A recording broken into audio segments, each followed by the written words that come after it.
Sue, are you hearing Christian? No. I'm not. Oh, wait a minute. Let's Can see. you hear it now? Now. I just had, Yeah, Christian was muted at the time. yeah, I just Oh. need to unmute real quick. Okay. All right. Let's see here. Give me just 1 second. Okay.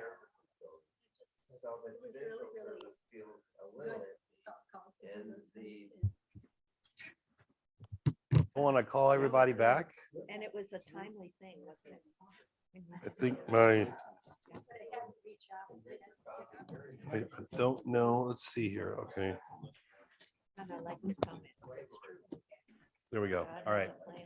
Okay, well, let's come back together. I gave you a question over here to for conversation. I hope it was productive. Okay, We goodbye. have in the room the microphone. Do you want to share something? Linda? Sure, I'll just say that our group talked mainly about COVID and our experience of having disconnect because of the church being closed and all of our activities shut down and all of our ministries that we've been involved in. Like I was involved in 3 Bible studies that were all canceled. And so that was really hard.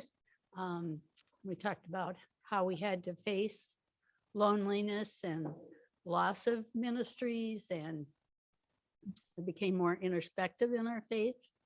And Judy mentioned that in the Catholic Church, they provided, they gave out communion through car drive up. So they really adapted. They said, what do our people need? Our seniors need phone contact. We need communion. And they adapted and made it all different.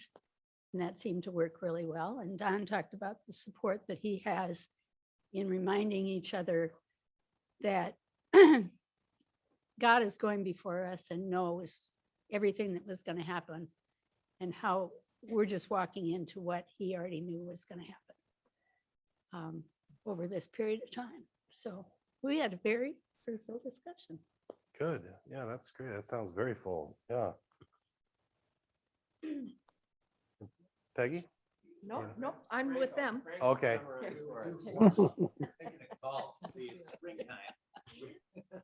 Be sure to hold it up. There you go. Thanks, Jeff. I wasn't talking yet. Now I'm talking.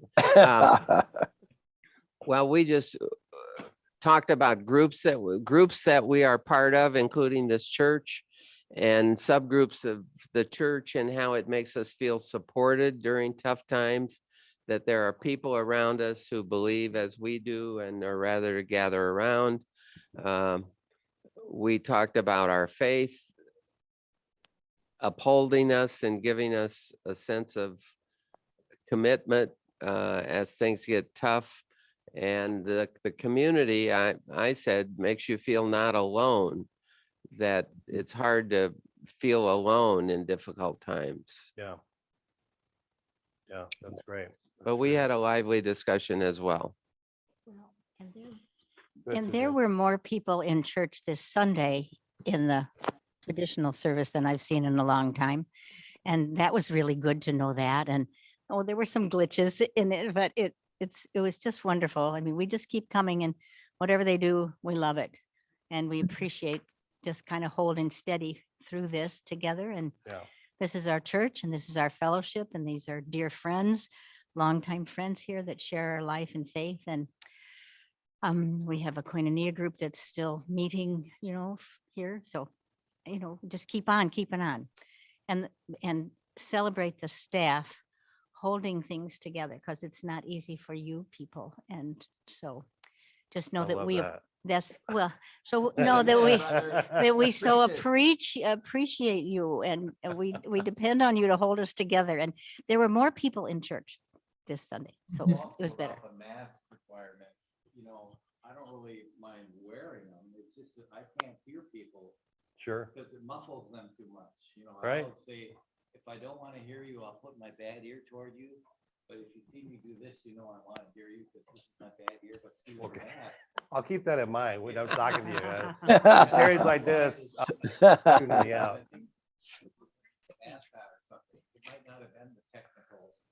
Because once he was done and it was too soft, everyone else talked about it through the rest of the service.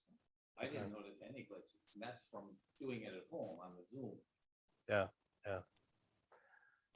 Yeah, well, and yeah, I mean, we've all obviously, we've had individual traumas and difficulties that we've had to go through over these last couple of years, but then collectively as a community, going through COVID, going through George Floyd, now we're living with, this big question mark, what exactly is going to happen? And then the name change, You it's know, like, when and am I name- gonna have to say meeting house when I look it up online to get the service, because right now you still put colonialchurch.org. So how do we know when you have to change and put meeting house? church? Yeah, Like bid 'em annual up is meeting, why, that's right. You have to change that name. And it's Meeting House Church. How about folks online? Comments or conversations that you guys had? To say. Just that we talked about the need for a support group and how in times past with the Stevens ministry that was part of the support group, your family, friends, and spiritual community were part of what held you up during a crisis. And a lot of times, as a Stephen ministry, you would evaluate, what type of support they had. And some people are very isolated. Mhm. And during COVID, especially, but that was,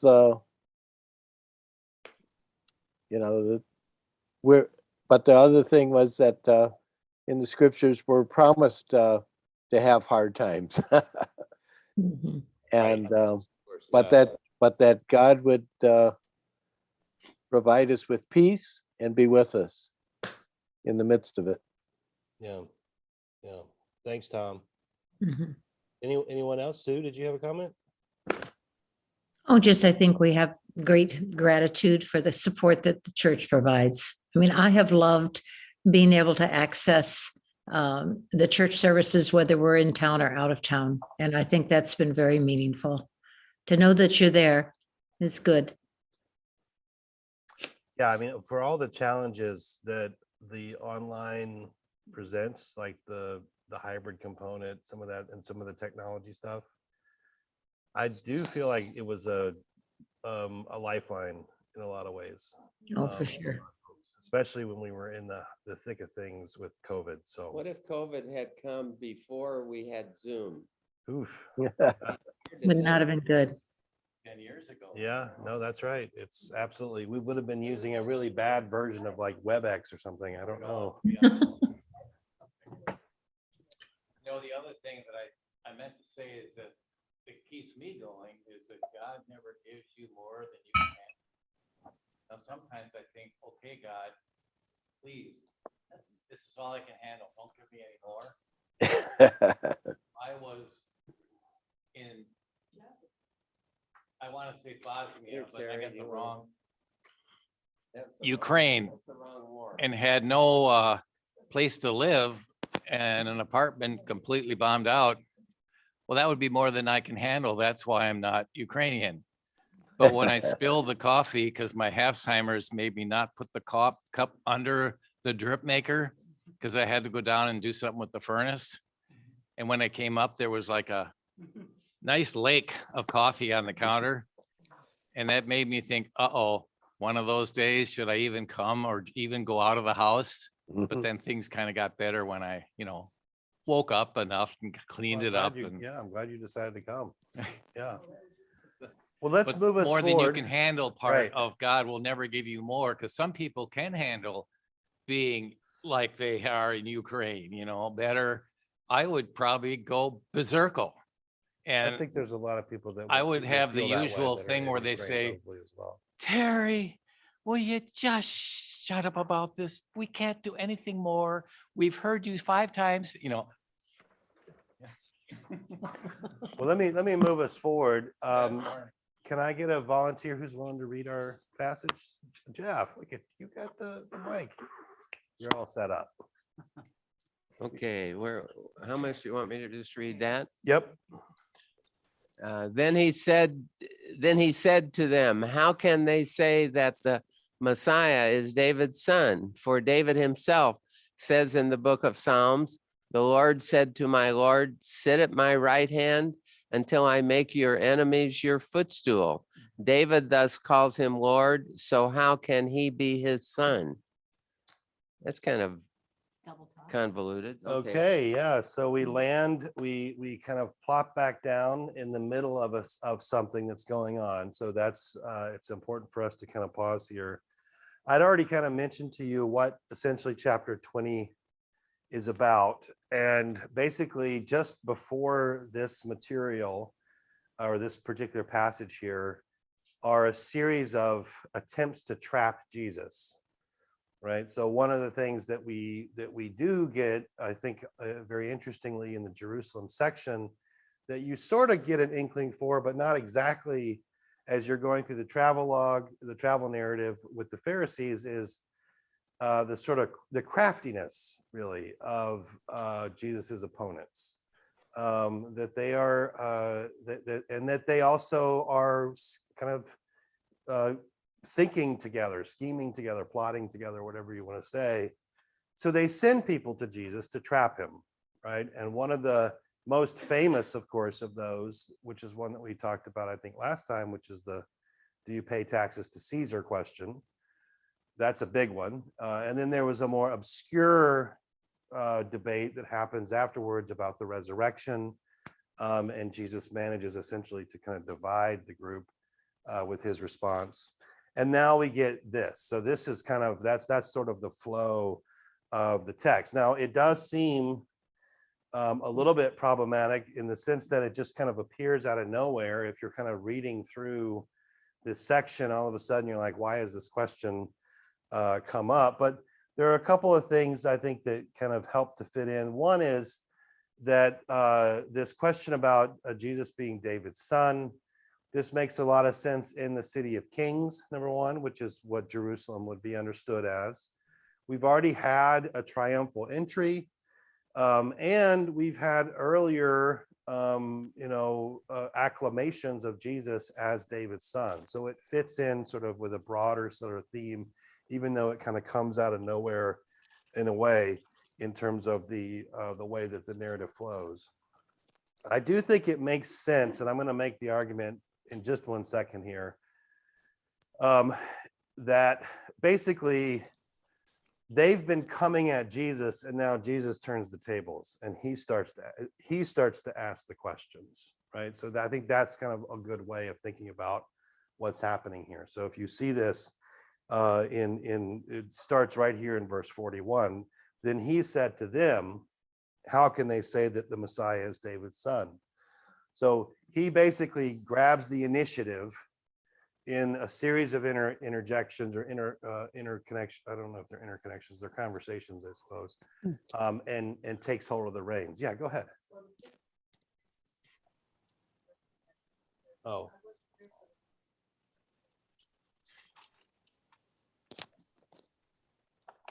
All right. Yeah, of course. And then to fill out the rest of the material, right? He quotes from one of the Psalms. And so I'll read that for you. For David himself says in the book of Psalms, the Lord said to my Lord, sit at my right hand until I make your enemies your footstool. David thus calls him Lord, so how can he be his son? So again, this is a quotation from Psalm 110. And in a sense, the question is straightforward, number one. And number two, it's a very rabbinic mode of argumentation. And what I mean by that is that oftentimes number one, the rabbis often entered into debate with one another by raising questions towards one another and sometimes answering someone else's question with another question. We've seen Jesus do that several different times. In fact, we just saw that with the question about should I pay taxes to Caesar or not? Right? Jesus's response is in a series of questions to them. So that kind of makes sense.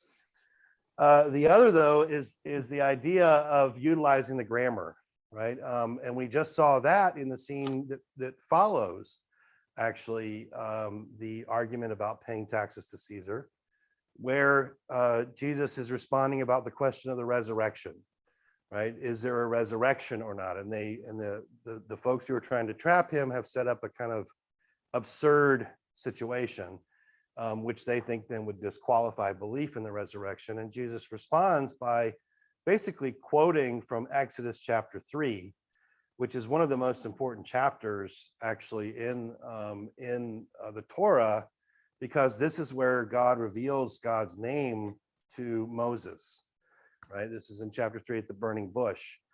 And one of the things that God says, after saying, I am that I am, God goes on to say, I'm the God of Abraham, Isaac, and Jacob. And Jesus calls attention to the fact that this is, the grammar here is in present tense, and therefore these people cannot be dead, they must be alive, because God speaks of them in that way. So we have here again a grammatical argument, right? The grammar of the verse seems to rearrange the relationship between David and whomever it is that's going to come after him. So using the language of David's son is yes, but at the same time, he's more than that. So what's the point, in a sense, of the whole? And I think this is part of what we kind of hit on when we first started this chapter. And that has to do with one of the main arguments in the section, which is the incomparable nature of the kingdom. One of the things that we noticed, and it's not, I don't know if it's quite as, it doesn't scream quite as loud as some of the other contrasts in other parts of Luke, but there are assumptions that the people in power are working with about what the kingdom is. And their assumptions are built on what we might call an earthly logic. Like, you're going to establish a kingdom, you're going to be a king, you know, and we know what other kings look like. They look like this, they look like that. And Jesus comes in consistently and explodes that idea. And so I think here then we get back into, again, even this case, right? That the kingdom of God, the kingdom of which Jesus speaks, is incomparable. There is no comparison that really works. You have to be ready then for the new, right? And that's been a thing that he's been pointing to and pushing on all along the way. And as I say here, it's not what people expect. And I think one of the problems that we find, which is actually quite interesting in the Gospel of Luke, because everyone does it. I'm not just Jesus's opponents, also Jesus's followers, is people's expectations and projections. They constantly are projecting onto Jesus what they want to see, what they think is, what they want to believe, etc. And he's having consistently to hold that at bay, it seems to me. Sometimes he has to do so forcefully and critically, other times he has to do so, you know, maybe perhaps more gently. So if this is the case, right, it's not what you expect, then what would you expect? You would expect the very idea of the lineal status of the Messiah also to be weird, is the idea, right? So that too will be unexpected. So he's David's son, but not the way that other people are people's sons, right? And we've kind of gotten that's a sense all along the way. So if we wanted to get into, I mean, I think this section works rhetorically more as opposed to content-wise, in the sense that Jesus basically starts asking other people questions and they shut up. You know, basically that's what, and this is gonna bring this whole section to a close. Basically, these couple of scenes here in which we encounter this. Let me stop for a second before I jump us forward, because we do have one little last scene before we turn into chapter 21. Comments, questions? Remember, we do have a microphone here. And we'll see if there's, pass that over. Frank, can you handle it? Well, I just looked up one for the first chapter verse 44. So I just want to ask you to kind of clarify that, because it's and this is just that's the Protestant Bible. For as soon as I heard the sound of your greeting, the child in my womb leaped for joy. Mhm. So because it was, I have a connection to the kingdom. I'm not following it. Well, this is verses 1 through 44 of this chapter, not chapter 1, verse 44. Well, that's, I can't read either. Okay, I'll forget the question then because it's probably irrelevant. then. Yeah, I mean, part of what I'm trying to say is that the whole of this chapter that we've been kind of going through, one kind of underlying contrast all along the way has been, what do you think the kingdom is? What do you think the Messiah is? And the opponents of Jesus are operating with one sort of set of expectations and criteria, and Jesus is operating with something very different. And that's kind of what I think is the contrast as we move through, which I think does get back to a really deep strata that we've encountered several different times, which is the we might call it the upside down nature of God's kingdom. We might call it that Jesus is constantly undermining our most cherished beliefs. What I used to like to say to my students at Bethel is that Jesus messes things up. He messes everything up all the time. Those are the kind and I think that theme sort of goes through this as well. And it's just another sort of variation on that theme, to sort of use a musical image. Well, I think I messed it up when I wrote it down in my Oh. head. I turned it into the Chapter dash 1, verse into a 44. colon. No problem. How about folks online? Any comments or questions? Tom? Yeah, all right. yeah. I knew if the Messiah came up, you were going to have something to say. Absolutely. This passage is a foundational passage about the Son of Man and the Son of David, really holding both things jointly. It's quoted more than any other passage in the New Testament. And also we just a grammatical thing that's sometimes confusing. A lot of times it's quoted as the Lord said unto my Lord, and that's Yahweh said unto Adonai, or my Lord. Yeah, so that, but and again, like you were saying, David, who the writer of the psalm, is saying, yeah, it's going to be my son, but it'll be something even more. Yeah, right. That's right. And that's kind of Jesus's point of what he's bringing out, not just that he's a son of David, but that maybe the Son of Man element is also conveyed in this. Yeah. And I don't see the Son of Man part in the passage. Is that, or are you? Just sonship. Okay. All right. I did not realize I mean, you made this comment that this is one of the most quoted passages in the New Testament. Yeah, it's quoted over and over again. Interesting. Okay. All right. But also the passage Oh, do you mean in the passage from the Psalms, that Psalm from the 110? Psalms?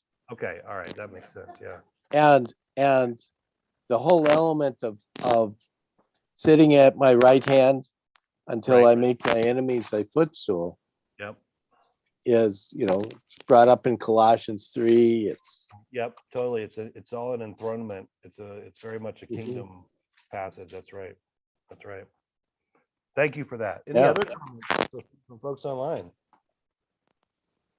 Sue, Diane, Heather? Not really. No? Mm. Okay. All right. I'm going to move us forward then. Thank you all. And I forgot my little clicker this morning, so I have to bend over, and that's why I keep bending over. So that's right. That's exactly right. Well, I wish. I need it. Can I get a volunteer who's willing to read our next passage? Unless somebody wants it. Go ahead. What? You can read it. Go ahead.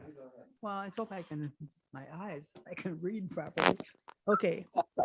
In the hearing of all the people, he said to the disciples, beware of the scribes who like to walk around in long robes and love to be greeted with respect in the marketplaces, and to have the best seats in the synagogue and places of honor at banquets. They devour widows' houses, and for the sake of appearance say long prayers. They will receive the greater condemnation. He looked up and saw rich people putting their gifts into the treasury. He also saw a poor widow who put in 2 small copper coins.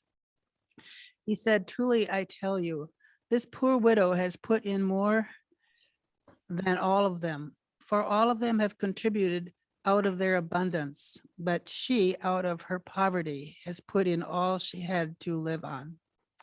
Okay. All right. So this is these two passages definitely belong together. They clearly establish a contrast. And this literally brings us to the end, essentially, of Jesus's public ministry. Aside from, chapter 21, which we're going to get, which gives us basically this apocalypse that we'll talk about in just a minute. So it's a series of predictions, but this is the kind of the end of Jesus's interactions with his opponents, at least in this way. Obviously, eventually they're going to come and arrest him. What we have here, which is pretty straightforward when you see these two passages together, which I don't think they always are, because I have oftentimes heard sermons on chapter 21 verses 1 through 4, but not often referring to the material that comes just before it. So the two paragraphs, I think, importantly, belong together because they give to us a set of contrasting images. The first thing, of course, to note is that Jesus is kind of continuing with the initiative, right? He's still doing the speaking. He's no longer subject to someone questioning him. And now we get a kind of, if you hadn't gotten it, for some reason, if you hadn't gotten it yet, he now applies the same basic critique to the authorities in Jerusalem that he had applied to the Pharisees already. So you probably have gotten it, but if you haven't, Luke makes sure that we're going to get that. And the contrast here is it's straightforward. It's between, I have voracious, you could have corrupt, you could have any number, I think, of adjectives probably that might be appropriate for these religious authorities in particular. This is a scathing critique of these folks, and they are contrasted then with this widow. And so the scene with the widow is not an addendum, and it's not even a standalone. It clearly functions as the opposite in a sense. This is what faithfulness looks like, not like that. And that's kind of the imagery that's kind of at work. Yeah. Can I just ask you, the scribes, not like the monastic scribes that were just writing scripture, were they more excited than that? Yeah. So scribes here, I'm kind of going to dip in a little bit beyond my pay grade. I think it's pretty fair. I could talk to you about the Pharisees, Sadducees, the Essenes, and the Zealots. There's two other groups, though, that are listed oftentimes in Luke and the other Gospels, the lawyers and the scribes. And it's not clear exactly who they are. Are they a subgroup? Is this just a synonym? Like is scribe a synonym for Pharisee or Sadducee? Typically, scribe refers probably to someone who very definitely is engaged in scriptural interpretation. So, but they're not just sitting around, copying manuscripts. Yeah. But that's about as far as I can go, I think, without being kind of just guessing, I think. All right, so let's move through then 45 to 47. So in the hearing of all the people, he said to the disciples, beware of the scribes who like to walk around in long robes and love to be greeted with respect in the marketplaces, and to have the best seats in the synagogues and places of honor at banquets. They devour widows' houses, and for the sake of appearance, they say long prayers. They will receive the greater condemnation. Now, one of the things that you could miss here that I think is kind of interesting that the commentators sort of point out is that there's actually two images at work here. One image is an image of the scribe wanting honor, wanting to be honored. And by the way, just so that you guys know, in the ancient world, that was like the common kind of currency that people operated with. Like what you wanted to do was to gain as much honor as possible and to avoid as much shame as possible. And that was actually how the culture sort of organized itself. So there's, you know, this would not be strange for people to kind of hear this, I suppose, is what I'm trying to say. So there's that one, right? They want the best seats. They wear their long robes, you know, they want the honor, right? But then there's a second layer to this, which is that for Jesus, it's clear to him that that's actually not enough for them. That not only do they want the honor, it's not enough. So what do? They start to exploit people, right? And that's what you get with the devouring of widows, etc.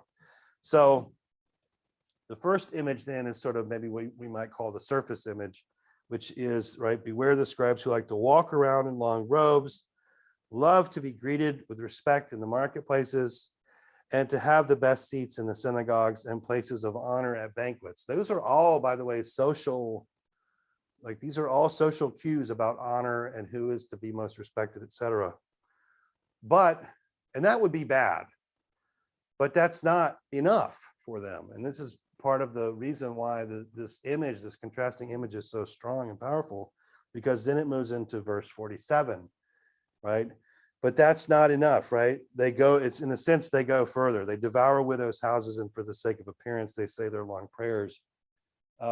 They will receive the greater condemnation. So this is not what faithfulness looks like, right? Is basically the idea. And this is an interesting way to cap off your interactions with your opponents, I suppose. Then we get the contrasting scene, right? Which is in verses 1-4. He looked up and saw rich people putting their gifts into the treasury. He also saw a poor widow put in 2 small copper coins. He said, truly, I tell you, this poor widow has put in more than all of them, for all of them have contributed out of their abundance, but she out of her poverty has put in all she had to live on. So one of the reasons why I think it's helpful for us to see that these two paragraphs go together is that this second thing is not just a generalized conversation about rich people giving or not. It really is a concrete example, in a sense, of what it is that he's criticizing among specifically the Pharisees or the scribes. So it becomes, as I say here, a kind of concrete expression. The perspective, of course, here is reversed, because now we see from the underside, we see the widow, right? Where before the conversation was from the perspective of the scribes. And in this case, out of their abundance. So abundance here clearly means, in this case, like ostensibly it means wealth, like actual monetary wealth of some type. But if you apply it, if we keep it in conversation with the criticism that was going on with the scribes, it could be the abundance of their knowledge of the scriptures.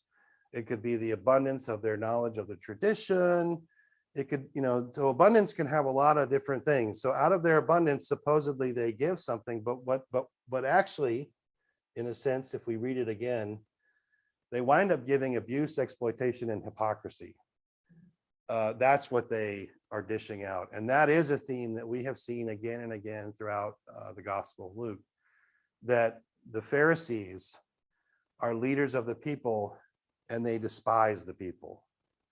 The same thing is happening here, basically, right? That's the same kind of imagery. In other words, the people who know or should know don't, or the people who have, right? They don't give. Like that's kind of this is the basic criticism that we get. And then what's the contrast? It's this poor widow, right? Who we just heard about that these people seek to devour widows. So we know there's a connection there. Out of her lack, what does she do? She gives true faithfulness, right? And I suppose we could probably bring this into dialogue with the earlier stuff that we ran into in chapter 16 and 17 and 18, where it talked about having to become a child. Like you can only really receive the kingdom as a gift. So in a sense, like out of her lack, out of her nothingness, she proves to be faithful. So I don't know. It would be an interesting thing, I guess, to think with that.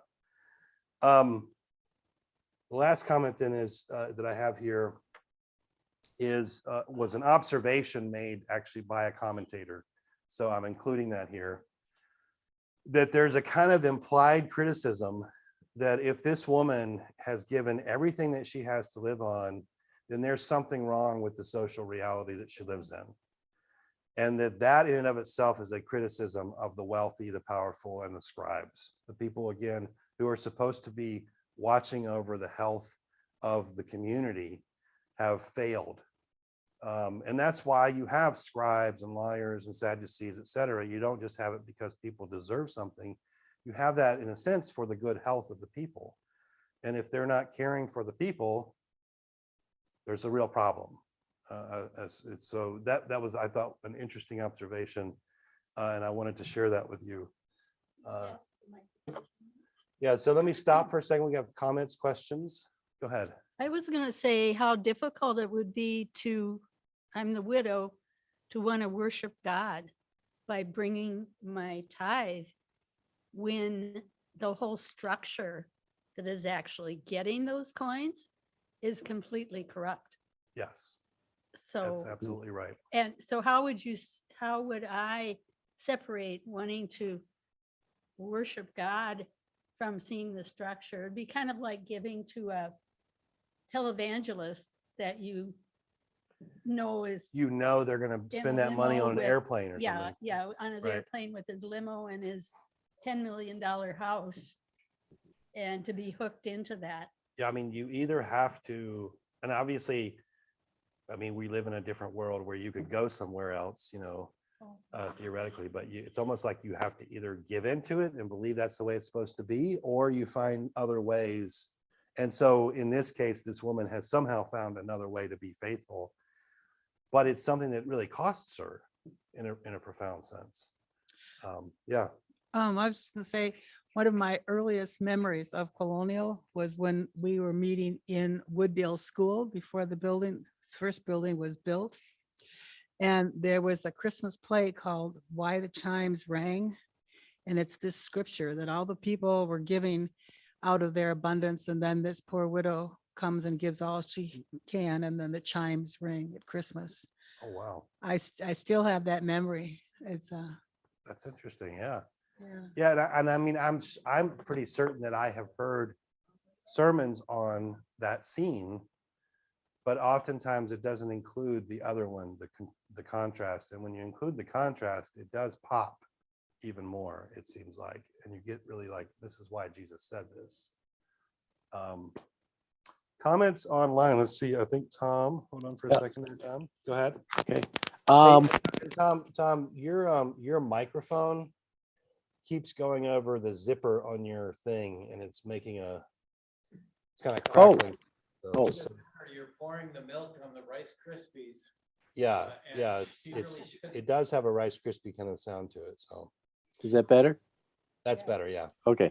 I was just thinking about this, that, the scribes, they're the Torah teachers, and their interpretation might say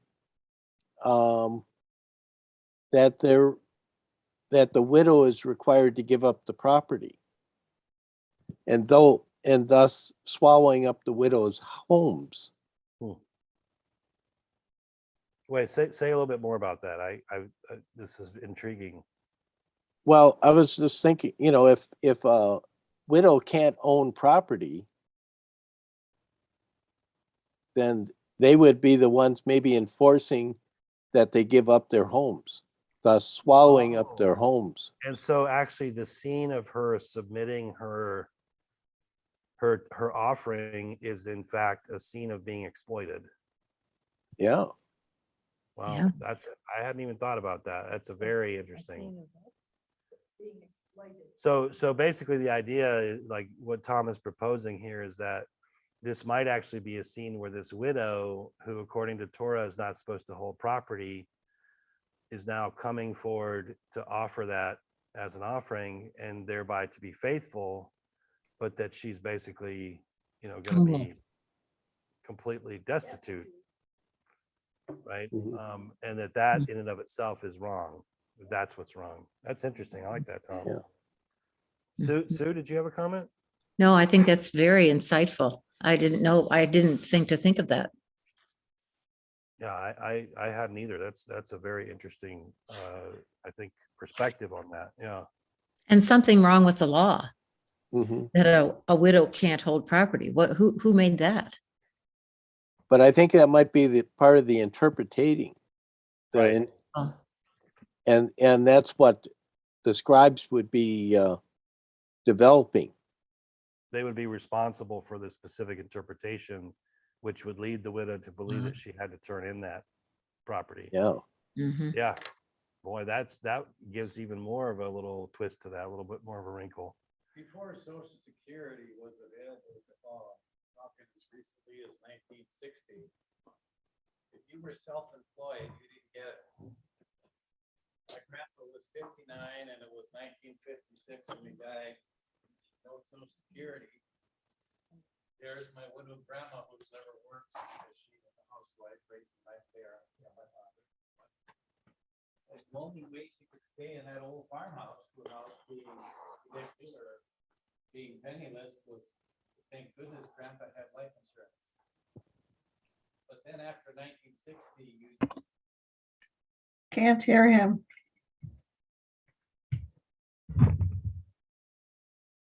Jeff, didn't get it. I didn't realize how hard that must have been before they changed that law. Harry, can you give a quick summary of what you just said for the people at home? oh no. Being a widow was a lot harder before 1960 because if your husband, like my grandpa who died in the 50s and was only in his 50s himself, was self-employed and you didn't get Social Security because you didn't pay into it to an employer. So my grandma was pretty well left with the old farmhouse, and had she not had a good life insurance from my grandpa, she probably would have had to give it up and move in with a relative, because that's what a lot of my older from that generation, people that didn't get Social Security had to do. They had to move back in after a spouse died. But after 1960, they changed that. So everybody, whether you're self-employed or any kind, gets Social Security. So when you realize how long ago we're talking about in this verse, it wasn't really that long ago that my grandma had to take in boarders so she Sure. could maintain that old house. Yeah. I mean, they'd had to do a lot more than now. Everybody gets Social Security, I think, even if you never worked. Or I don't know, but it's Well- not as restrictive as it was where if you were self-employed, you didn't get it. Let's move on then. Sorry, I tend to go into detail. That's okay. I just didn't want us to get derailed into a Social Security conversation because I have absolutely no idea what that would be at this point yet. But my day is coming. Can I get a volunteer who's willing to read our verses? Suzanne will read that. Okay, Suzanne will great. read that. Oh, yes, Suzanne will. Okay. When some were speaking about the temple, how it was adorned with beautiful stones and gifts dedicated to God, he said, as for these things that you see, the days will come when not one stone will be left upon another. All will be thrown down. They asked him, Teacher, when will this be? And what will be the sign that this is about to take place?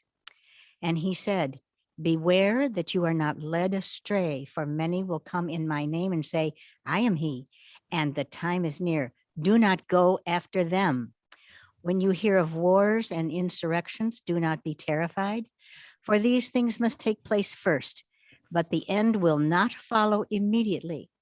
Then he said to them, nation will rise against nation and kingdom against kingdom, and there will be great earthquakes, and in various places famines and plagues, and there will be dreadful portents and great signs from heaven. Whoa. Take that. Okay, well, I think we're done for the day. Right, exactly. Yeah, yeah. All right. So I have several kind of intro comments to make as we prepare to enter into this material. I mean, the first thing I want to say is that we're not going to get through the whole of what's called the Synoptic Apocalypse today. That basically runs for most of chapter 21. And I'll make a couple comments here in just a minute, but this really concludes Jesus's public ministry, the words that we're about to hear. All right. So keep that in mind. We're going to get a little bit more teaching, obviously, but it's going to be in the context of intimate scene, Lord's Supper, stuff like that. So there's more of that to come, but this is it, essentially.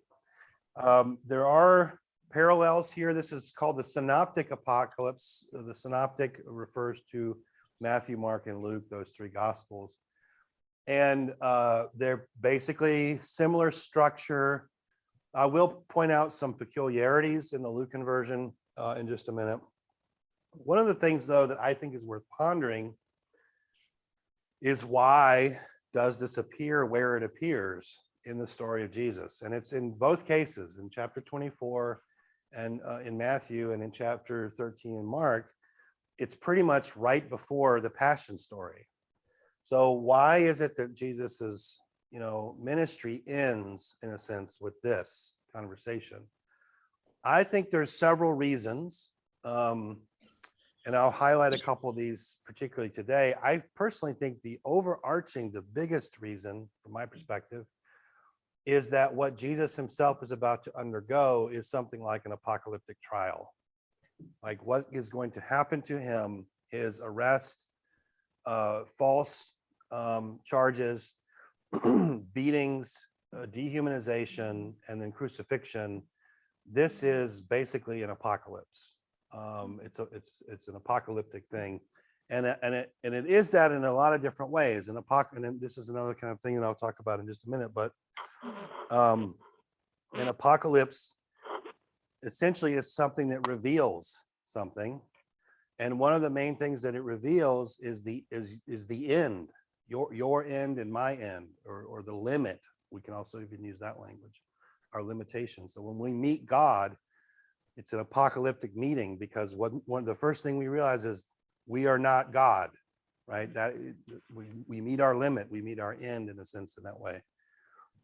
So I think one of the reasons why this shows up here, it seems to me, is that he has an understanding of what's coming, right? What he's entering into. It's going to be trials and tribulations.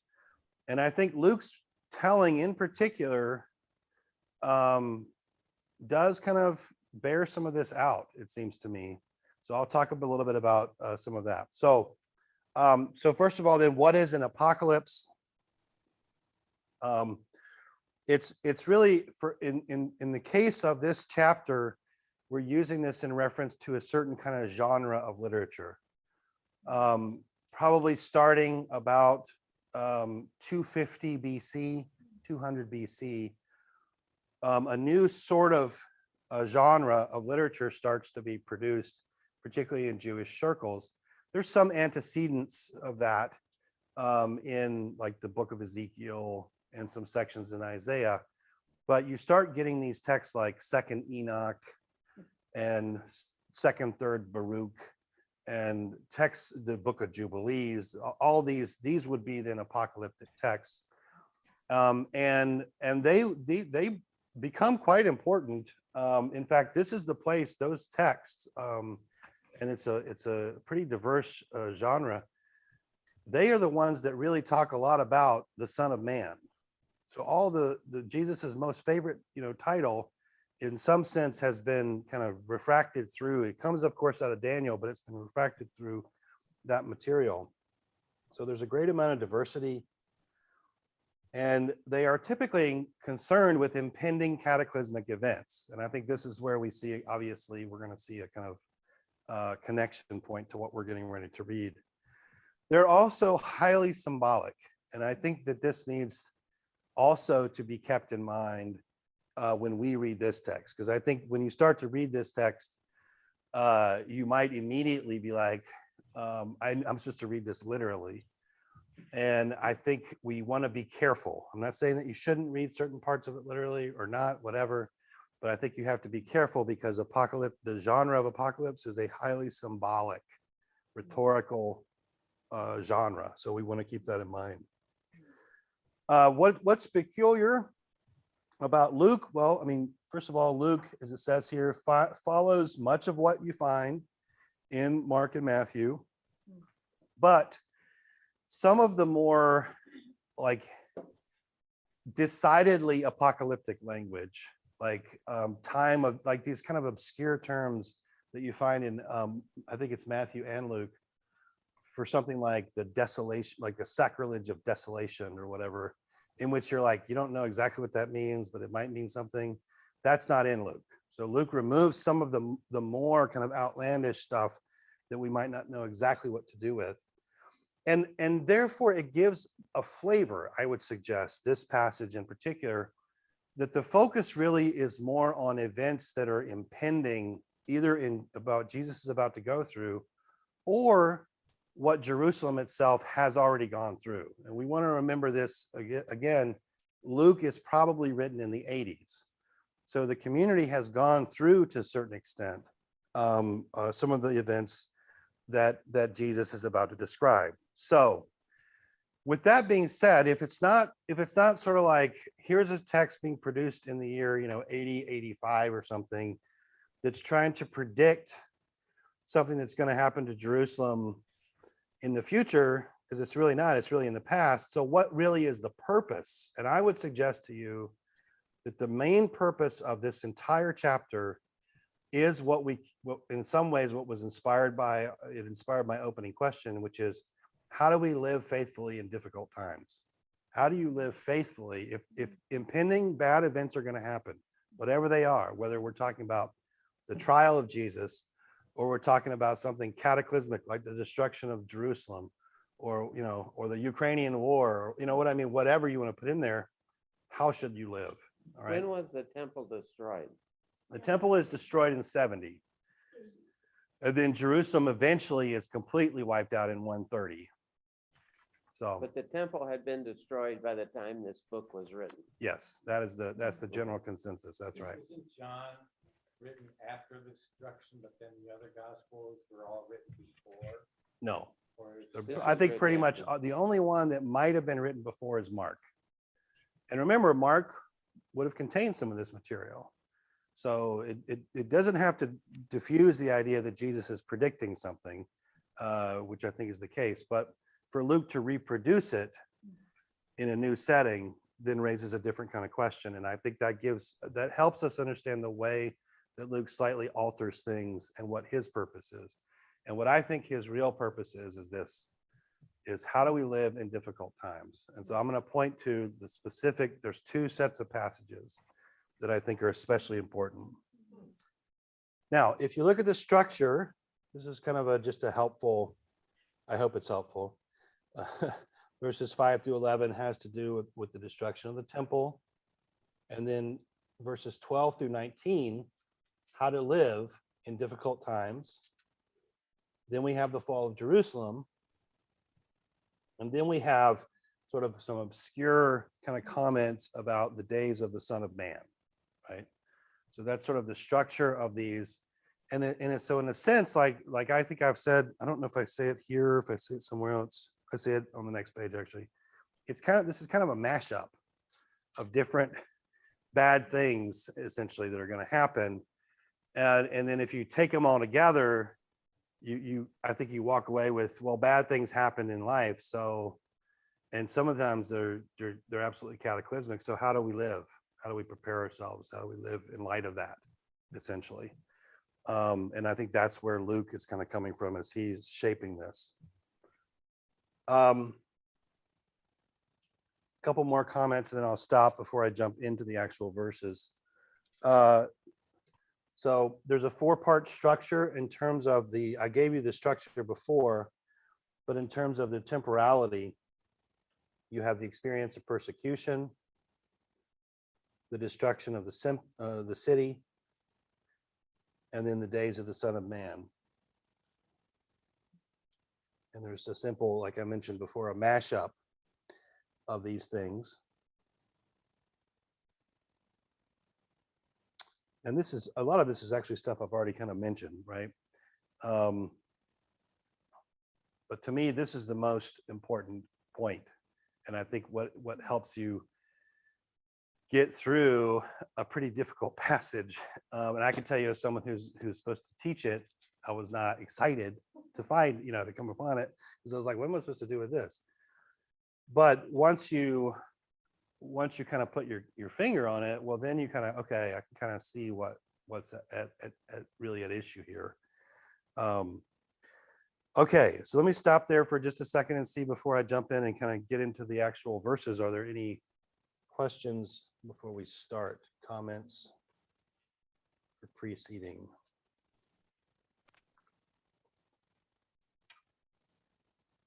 Okay, well then let me move us forward then.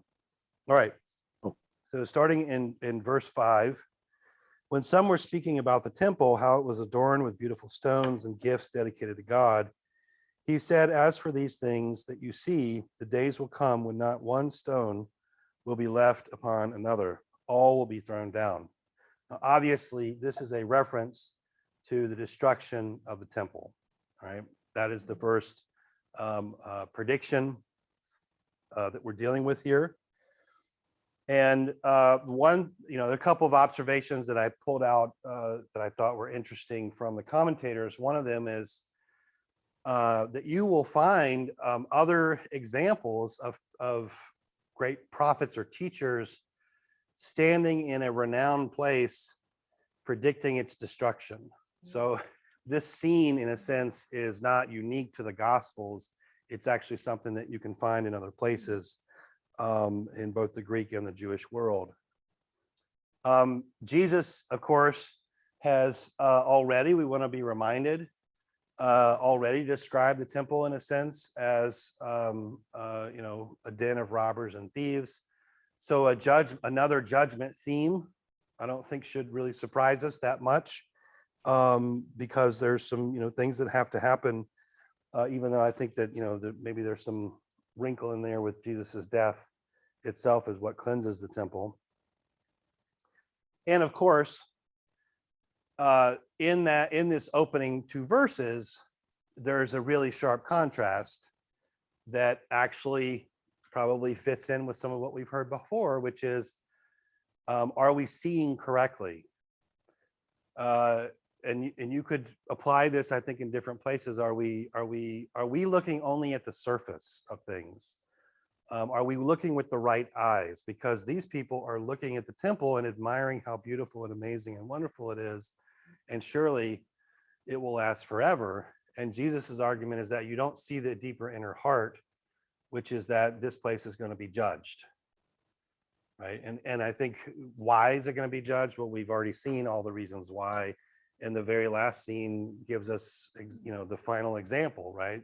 That the people who are in charge and everything that this temple stands for are basically devouring widows and orphans, etc. I mean, that's why this place is going to be judged.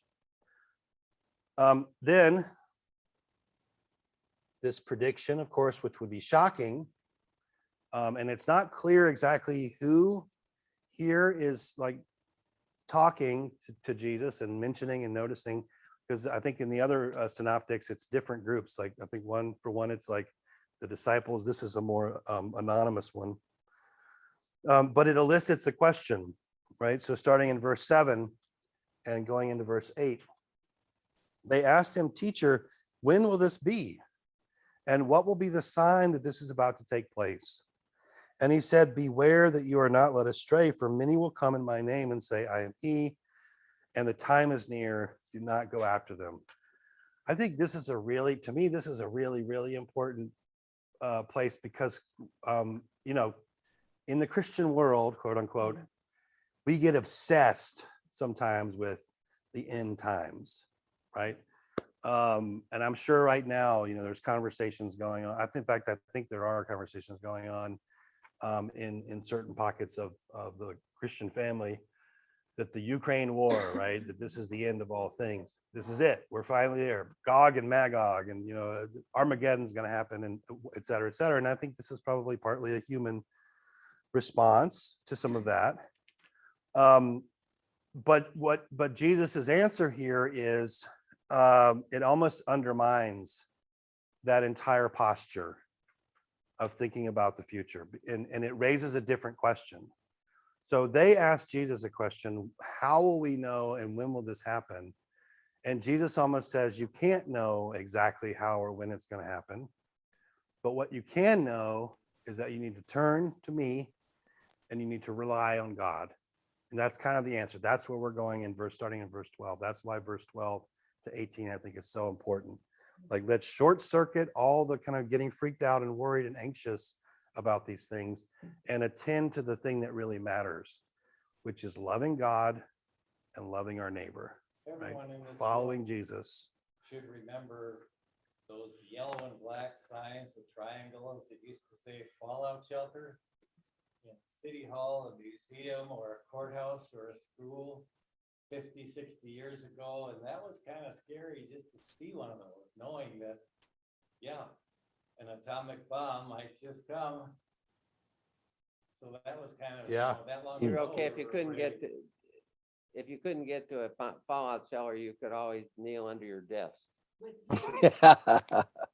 Cover. All right. So Anyway. as I said, yeah, right. Yeah. I remember that as a kid, and then growing up and be like, that was so dumb.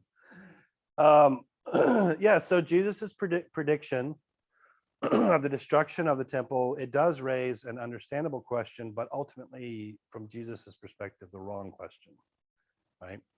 So how will we know that this is about to happen? And his answer then would undermine what I would describe as a typical reading of the passage, which is, this is the kind of passage that's kind of used by that sort of like Left Behind industrial complex, where they put out all those books and movies, and they build all their theories based on these kind of passages. And Jesus's basic answer like completely obliterates that, right? In effect, right? His answer to them, which is going to come in verses 12 through 18, is going to push things in a different direction. We're obviously not going to hear this immediately. But the point, of course, as he says, is basically don't get caught up in all the speculations. That's not the main thing. Keep the main thing the main thing.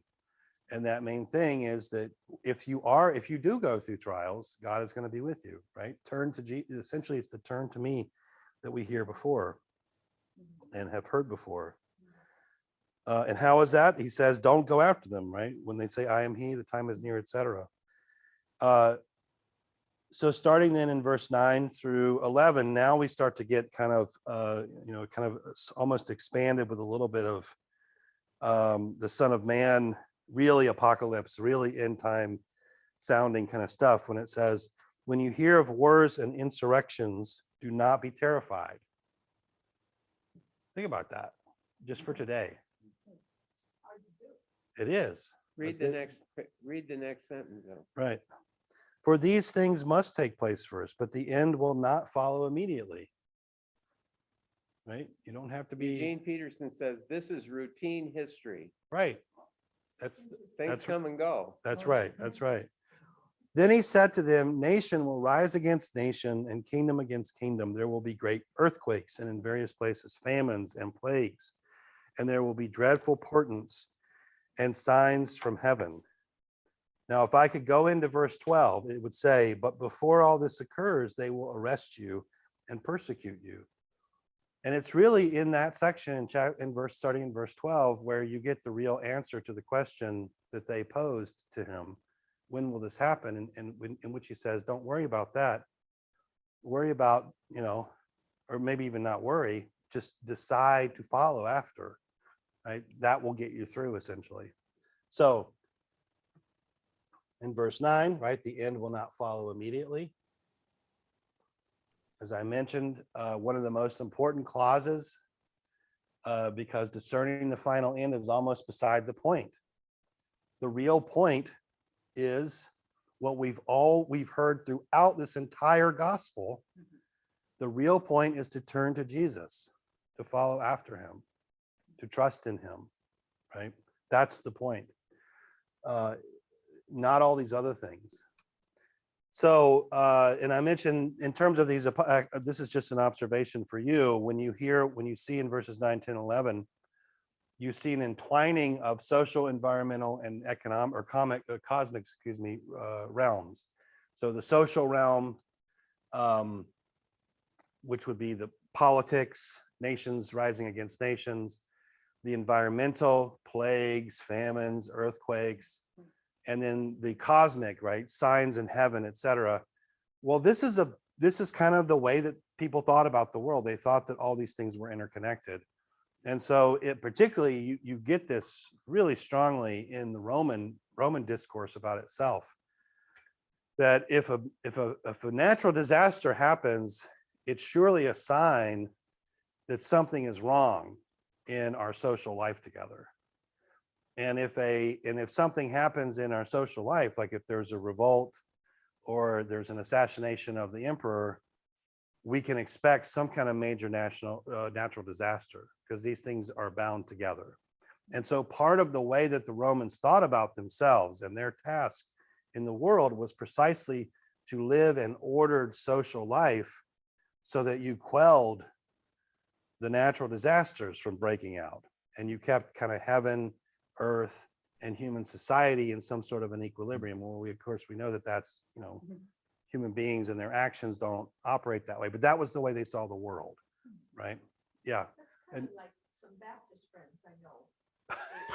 If you've gotten cancer, you must have done something wrong. yeah, that it comes out of a similar kind of thinking about, that's right. There's a similar kind of thinking in that regard. Carrie, can you hold on? If you want to talk, can we pass him the mic? But no one can hear you online. He's saying before modern medicine, that was how people thought. I don't know.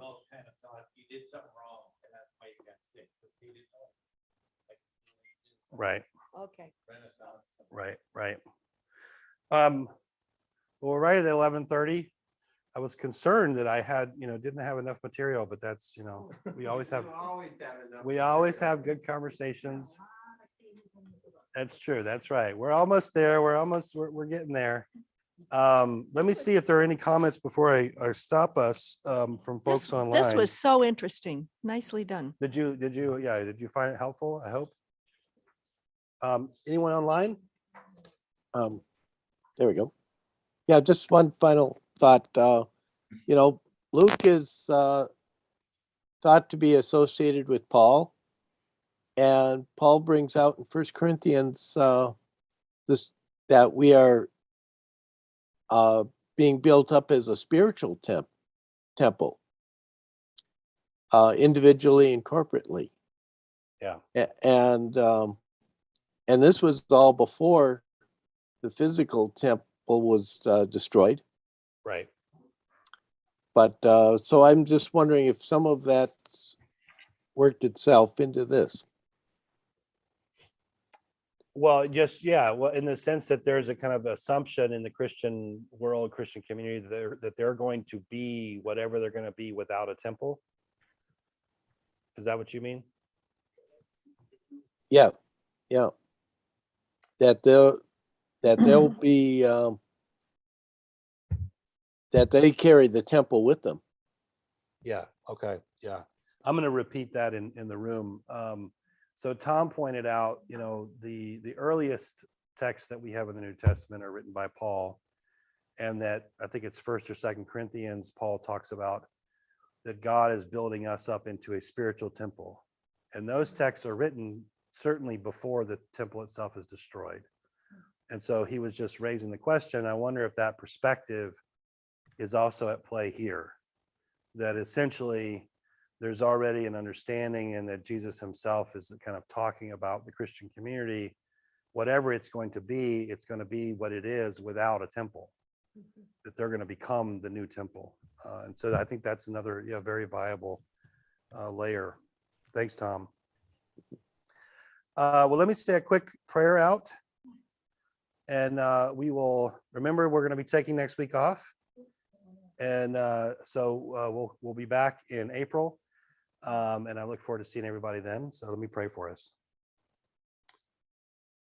Lord, we thank you for this day. We thank you for the gift of life, for the gift of your word and the encouragement, the instruction, the love, the empowerment that we find in it. I pray that whatever is useful that we take away from here, and whatever is not, we leave behind, and that you go with us, Lord, in the power of your Spirit. In Jesus' name, amen. When do you leave? I'm going to leave on Sunday after church. I got to preach, and I think we fly out Sunday night. Okay. So You're preaching Are you driving? I'm preaching the traditional service. Okay, we'll see you there. All right. I will. look forward to Will, it. you will. I look forward to it. That's right. Bring a friend. There you go. I want a lot of that, a lot of amens. Amen. Yes. Yeah, definitely. Please do pray for me. I know I say that often.